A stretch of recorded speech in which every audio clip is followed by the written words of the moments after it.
beyond line of sight digital communications with the LoRa Spread-Spectrum Waveform, and it starts right now.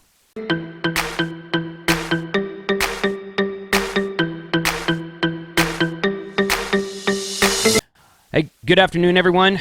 My name's Jason. I'm KC5HWB. This is Ham Radio 2.0, my YouTube series. If this is your first time to join us, please click on the subscribe button below so that you can keep up with all the videos that we post. This is the next episode from the 2018 TAPR Digital Communications Conference given us by Dan, KG5VBY, Victor Bravo Yankee. And he's talking about LoRa Spread-Spectrum Waveform. LoRa, L-O-R-A, is short for long range. This is a very interesting topic, one that I've never heard of before, so I hope you enjoy it.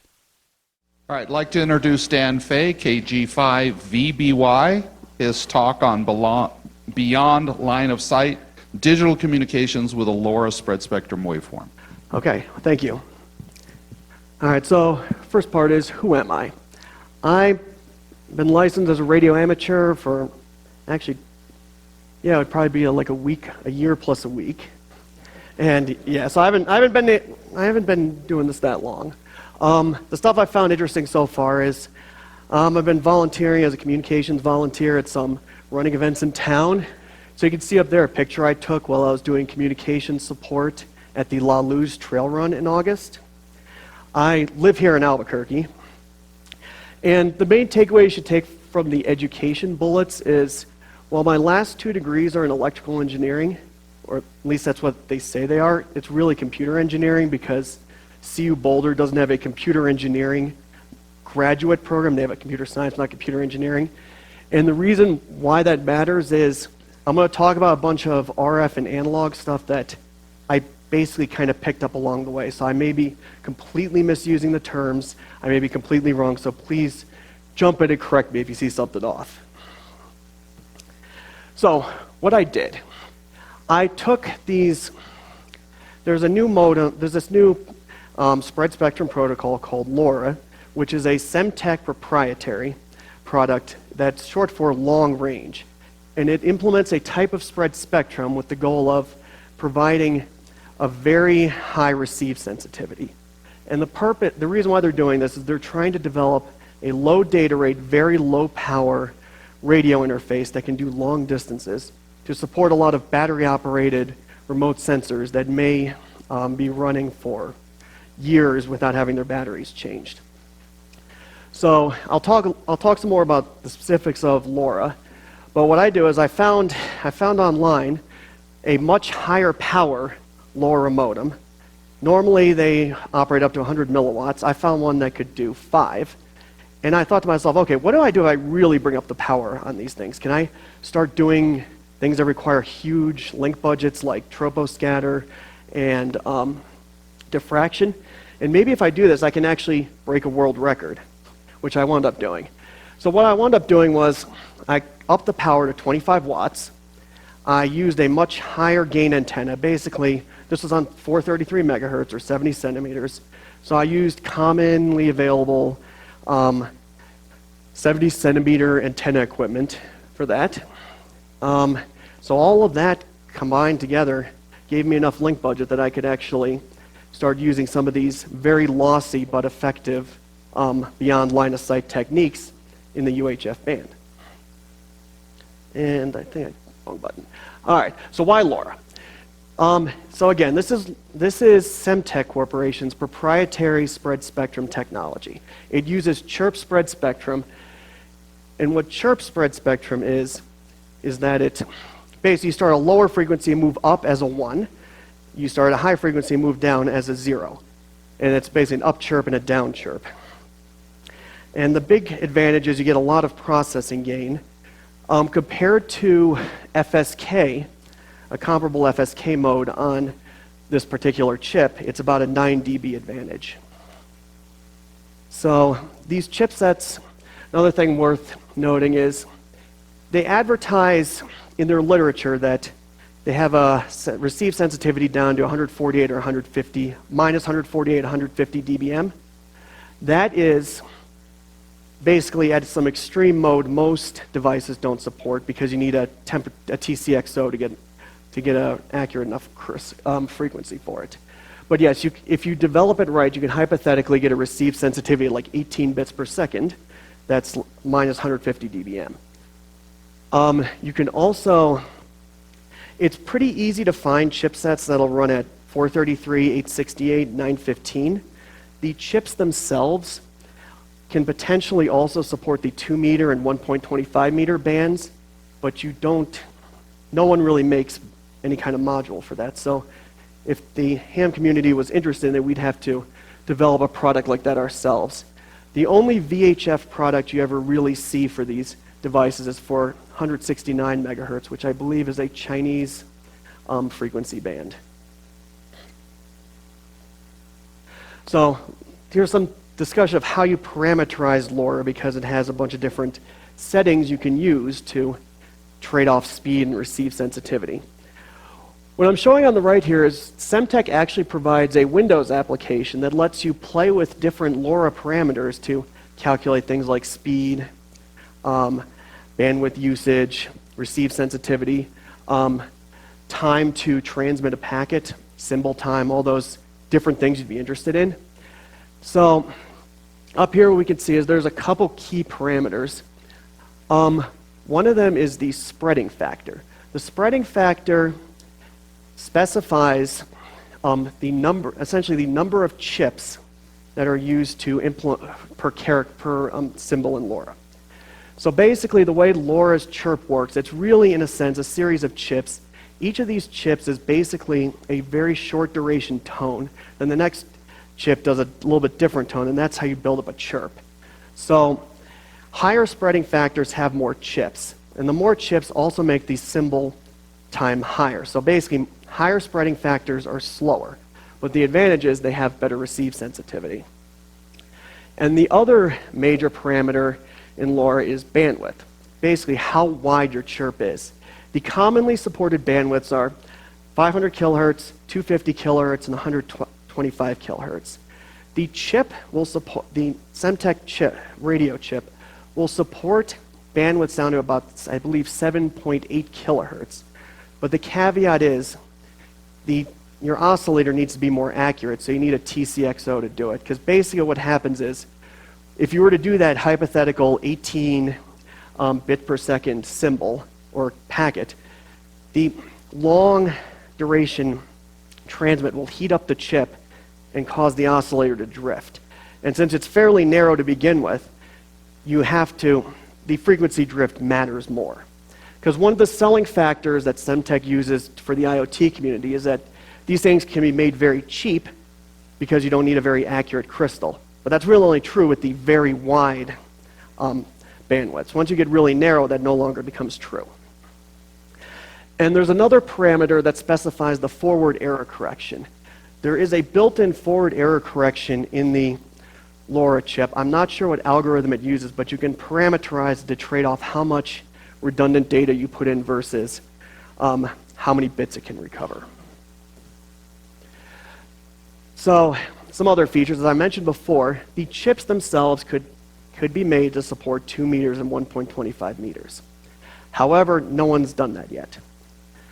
And another thing to note is on 2 meters, I'm not totally sure on 1.25, you cannot use the wider bandwidths. So you're limited to 1.25 and lower for what it's worth. So that's something to watch out for. Another thing we could do is, since we are probably thinking about things that don't just involve very low battery-powered sensors, we could up the transmit power a lot. I'll go into some other details about this later, but we could bring these things up to 10 watts if we wanted to without any additional requirements. We could also improve the receive sensitivity by putting a better LNA in front of it, because the chips themselves have a built-in LNA with a 6 dB noise factor. So I mean, this is getting outside my realm of knowledge, but I've seen external LNAs that do below 1 dB, so might be able to put one of those in front and improve things. I think we'd probably all like a TCXO so we can play with those really slow data rates. Another thing that's useful is GNU Radio actually does support LoRa. I do not believe that it's a very advanced version. I don't think the receive sensitivity is that great. but it does exist, so you can encode and decode LoRa. I also don't know what the IP issues are. I've never heard of any complaints about it, but that's something to take note. All right. So the next part of this is, okay, we have LoRa. How are we going to use this to do beyond line of sight communications on UHF? So the two targeted propagation modes here are trying to use troposcatter and diffraction. As we know, there's other types of ways to do beyond line of sight communication on VHF and UHF, like sporadic E, but that's unpredictable. Tropospheric ducting, which can work very well, but is unpredictable and doesn't work in a lot of areas. Airplane scatter, because you can actually bounce radio waves off of airplanes. And precipitation scatter, but that generally usually only works, tends to work, my understanding, only works at like microwave frequencies. So for these frequencies, troposcatter and diffraction are probably the best choice. So there's, I'm sorry? Someone say something? Have a question? Okay, yeah. That makes sense. So there's diffraction and troposcatter. There's two types of diffraction. There's knife edge diffraction, which is you get diffraction over very sharp terrain features such as buildings or mountains. And then there's a weaker diffraction called smoother diffraction, which is a weaker diffraction around the surface of the Earth. I believe it's similar to the diffraction that causes ground wave propagation. However, since the wavelength is so short, the effect is much weaker at UHF frequencies. And then there's troposcatter, which is scattering RF off of irregularities in the upper troposphere. So again, there's two main types of diffraction. So the main use of diffraction is it's typically useful at medium beyond line of sight distances, like in the tens of miles. Troposcatter is intriguing on the other hand because potentially it can be used at distances up to like several hundred miles. I've seen the figure, biggest figure is 700 kilometers. James Duffy, KK6MC, a lot of my understanding of it came from a presentation he did in the 51st Central States VHF Society Conference, and that diagram is from his presentation. And basically what you're scattering off of is that in the upper troposphere, it's not uniform. So there's moisture irregularities, density irregularities, and you can use those to provide a very weak scattering effect. Like, I think your scattering is maybe 1/1,000,000th of your incident RF. So there's like a 60 dB loss. And it is fairly reliable. There is some variance in how effective it is due to weather, season, and stuff, but it generally does work. And it's somewhat challenging to use because, one, you need a very low angle of radiation. Basically, you want your radiation to target the horizon. So you want your antenna, of course, being flat to the ground, but you also need it high enough off the ground so that your angle of radiation is low. Otherwise, you'll suffer some losses because most of your radiation won't get scattered. And the other issue, which LoRa is intended to rectify, is that you have high path losses because the scattering effect is very weak. So my hypothesis is if we crank up the power and antenna gain of these little cheap LoRa devices, we can achieve long distance beyond line of sight packet radio communication. And I chose 70 centimeter because it's easy to use, feed line losses are low, and there's lots of good amateur radio equipment for it. So are there any questions before I continue? Because just gave some overview of what I'm trying to do. Yes? I've noticed that LoRa and a lot of other proprietary chips like that advertise sensitivities in dBm. That you Right. quoted.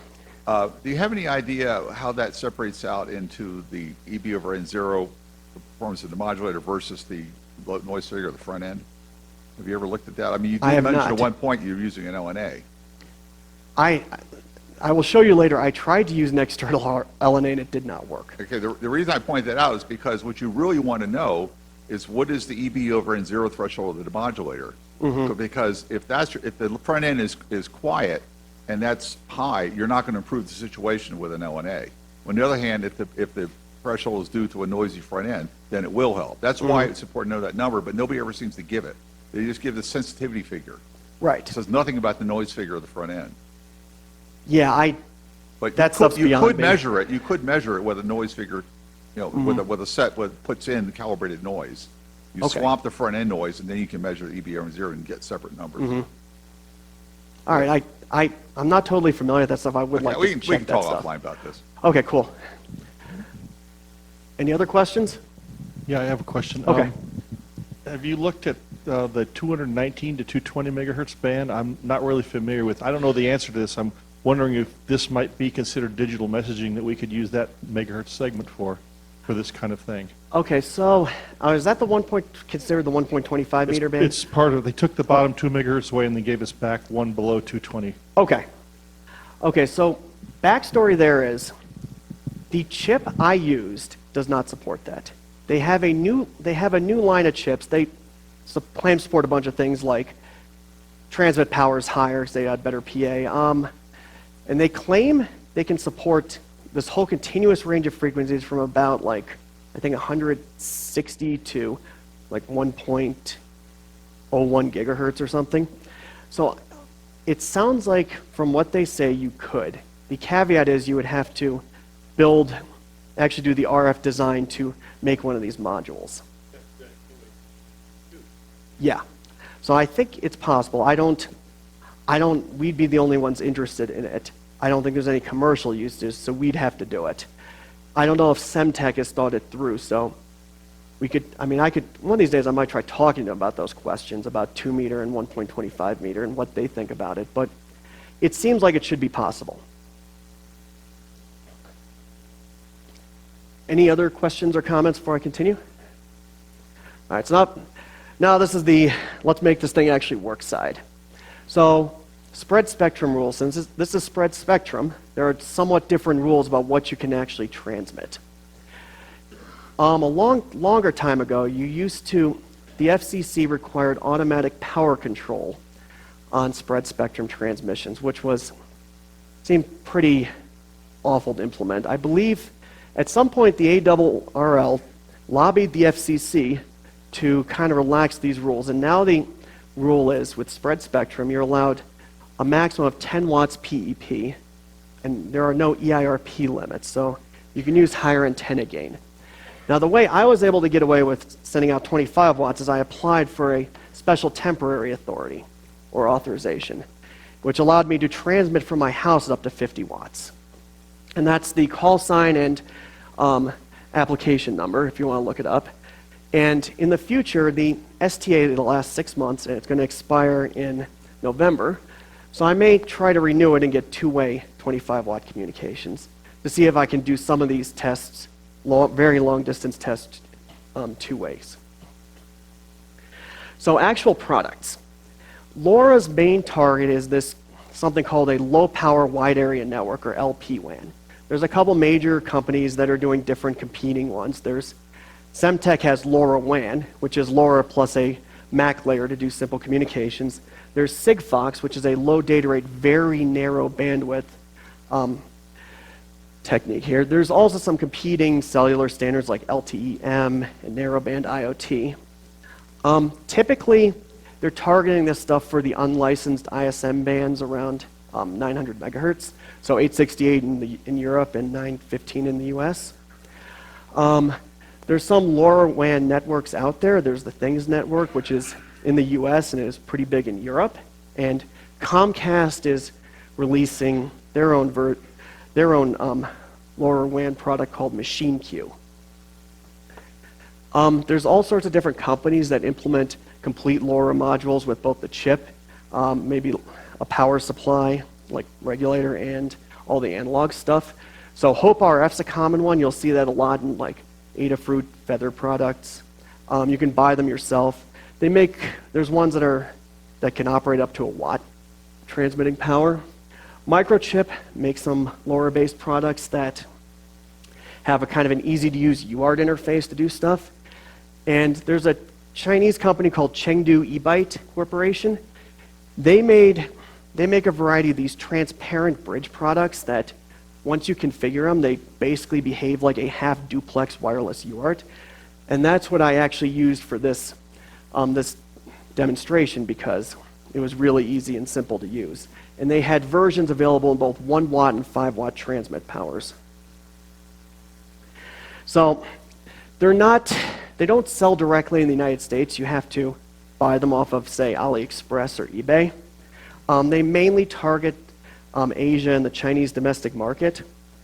So they're convenient to use because you configure them over a UART interface. There's a Windows utility for setting up things like transmit power. They have a few convenient baud rates that you can use without having to really understand the different LoRa parameters. So there's a couple products there. There's a little circuit board that transmits a watt, just has a TTL UART interface.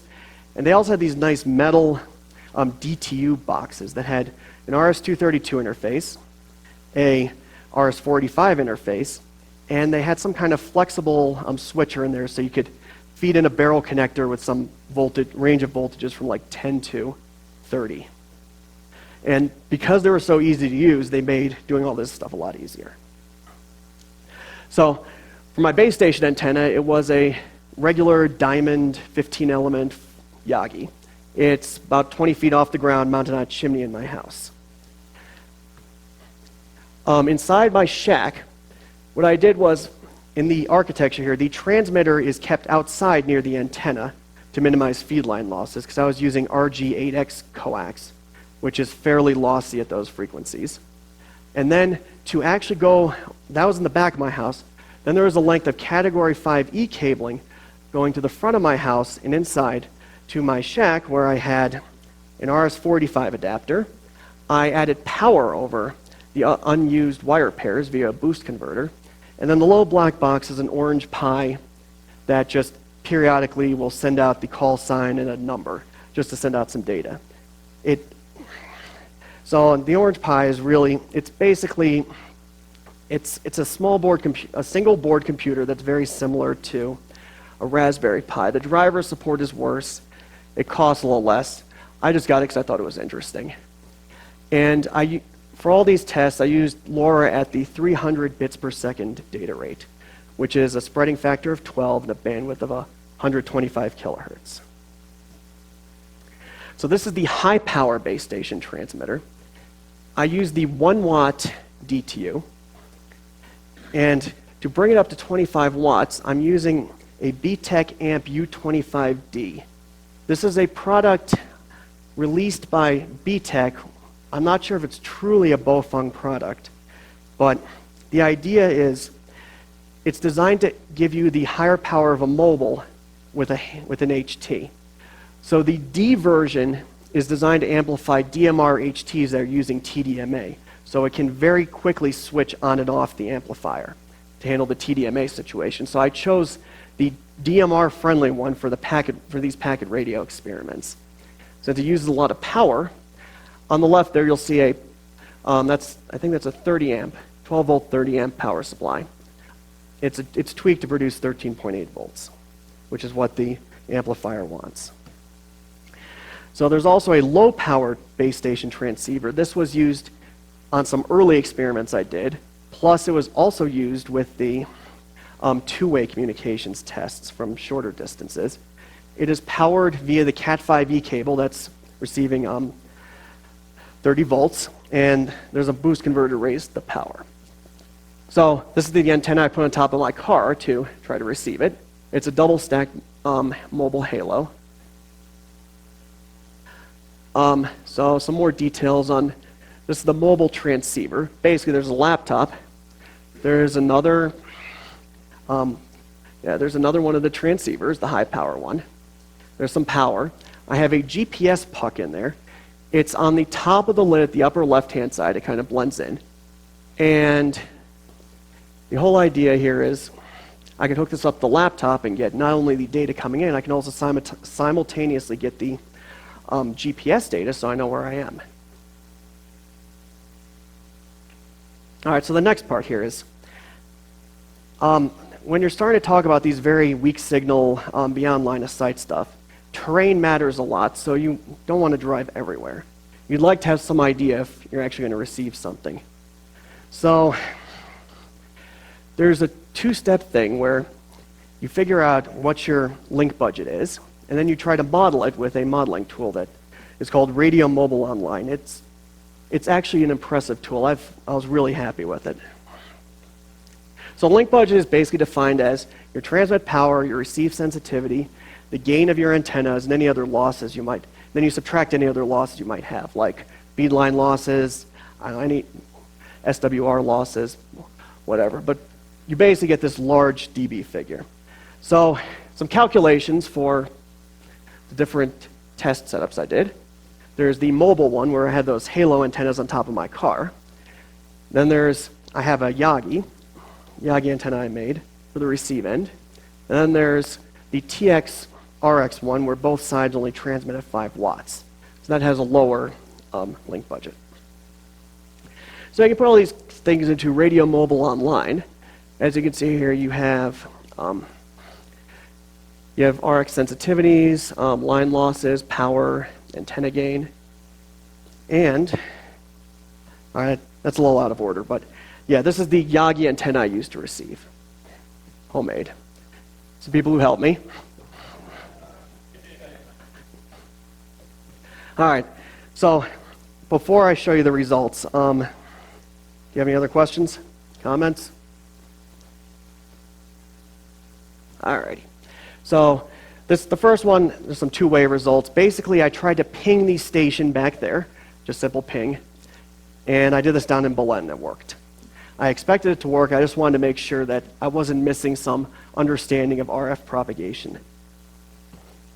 So this was another mobile results. These were one-way results where I was transmitting from my house up in the northeast heights of Albuquerque, and I just kept driving down I-25 and recording every time I received a packet. So as you can see, I did very well until about Belen, and then I started a little north of Socorro, I did okay. And then Socorro didn't do too well, but then as I started driving down there, I saw more stuff. Here's another example of coverage. This is coverage for the halo antenna. So you see some reasonable coverage that matches up with what we saw. We get better coverage, and this is the coverage that actually shows how we're going to set the record. And this is via getting out of the car and using the Yagi antenna. So there's the distance record. That's me standing with a wood clamp holding the homemade Yagi. So this is a little bit, it's around Elephant Butte near Truth or Consequences in New Mexico. I got a little bit off I-25 in this kind of flat spot, and I just pointed the antenna at that open spot in the horizon there. And I was able to receive it. And the distance was 136 miles between my house in Albuquerque and that reception point.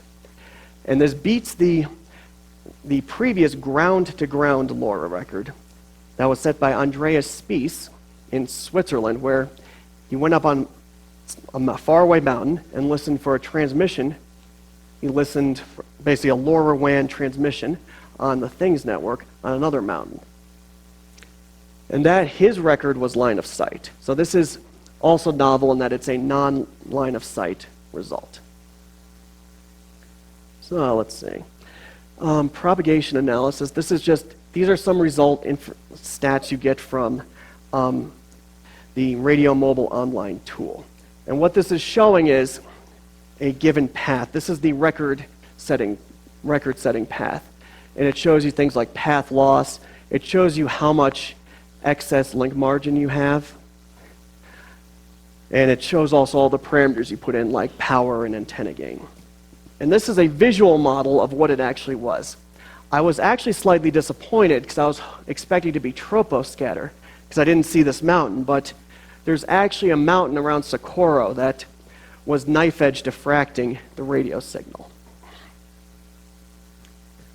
So to demonstrate that troposcatter can happen with LoRa, I found another example, which was near Socorro, where it is actually troposcatter, as you can see.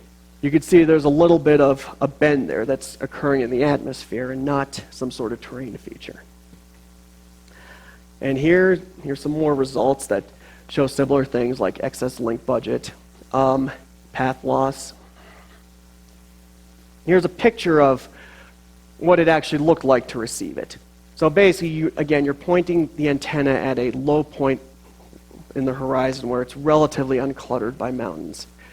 Because one issue with troposcatter is every degree angle higher than level, I think, causes something like 10 dB of loss. So it's essential that you get a very flat path for troposcatter. And it also is one of the reasons why it was challenging to do troposcatter in New Mexico, is because the terrain is very irregular. So those are the results. At this point, are there any questions or comments?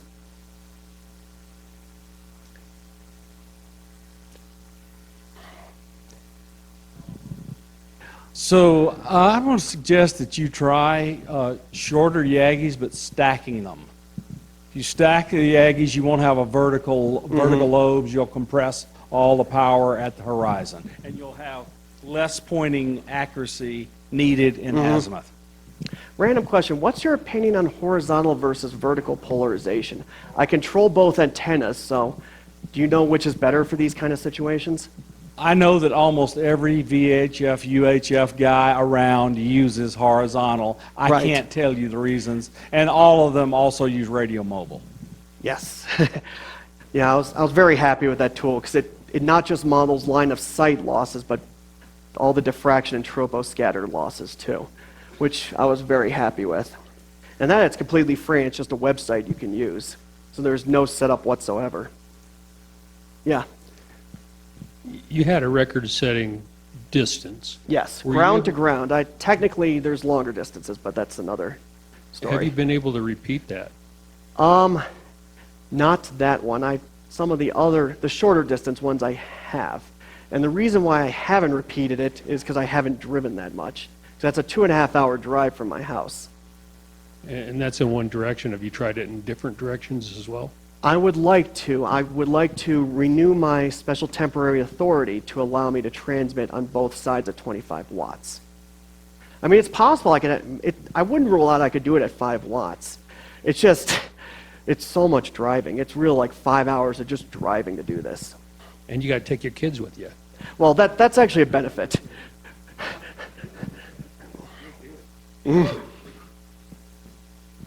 Anybody else?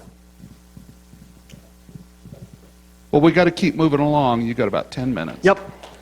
Well, actually, I got more.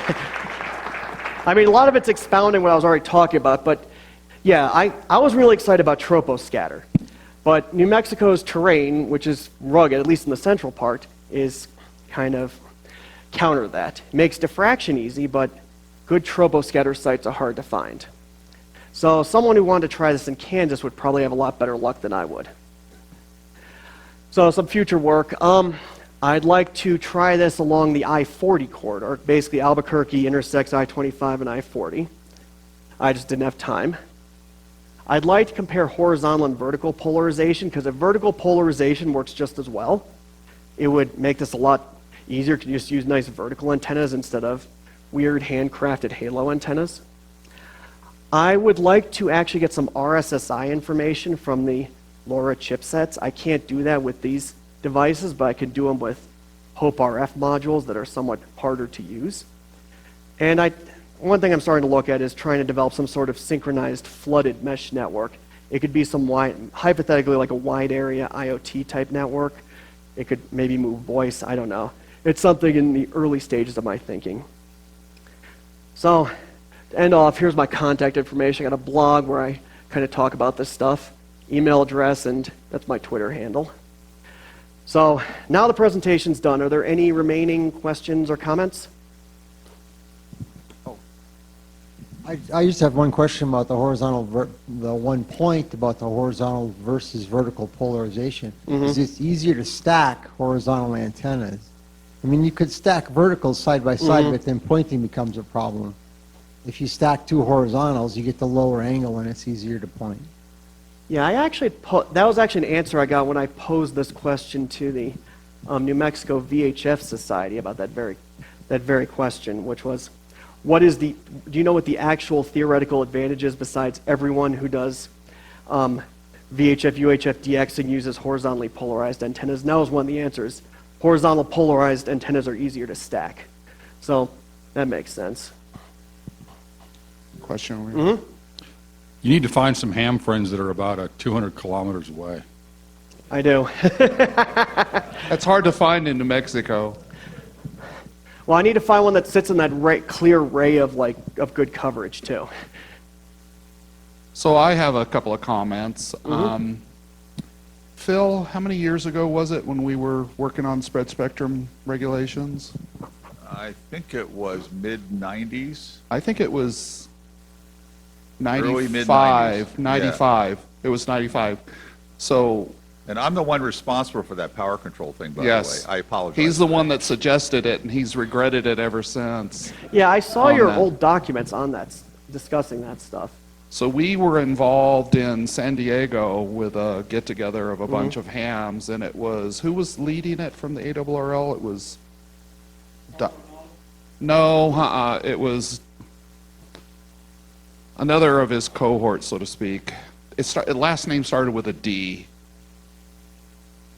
He was pretty prolific in a lot of the stuff. Anyway, I'll have to retry it. But anyway, if anybody wants to hear the history of all that, we've got it, because we were involved in that.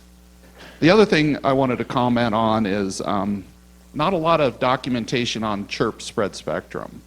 So it's actually called by different names. So sliding FM is another one. So okay. what you ought to do is, I can work with you one-on-one on that, is I've got some papers on that. Okay. It's dubious that it's even spread spectrum for that matter. So you may not have to be constrained by the Part 97. Okay, that's an interesting argument. Yeah, because I've run that through my head too. Like I was trying to figure out if it was like a degenerate case of direct sequence spread spectrum where your No. pseudo-random sequence is just linear. No, it's but- not. It's Okay. not. That's why I said I'd Yeah. work on RAM, because I happen to be an engineer for microchip, and those microchip modules are my work. Oh, You could argue that, frequency hopping is really just narrowband, and there's nothing in the rules that says how fast I can retune my transceiver. Yeah. that's true too. Okay. Any other questions? Thank you very much. All right, thank you.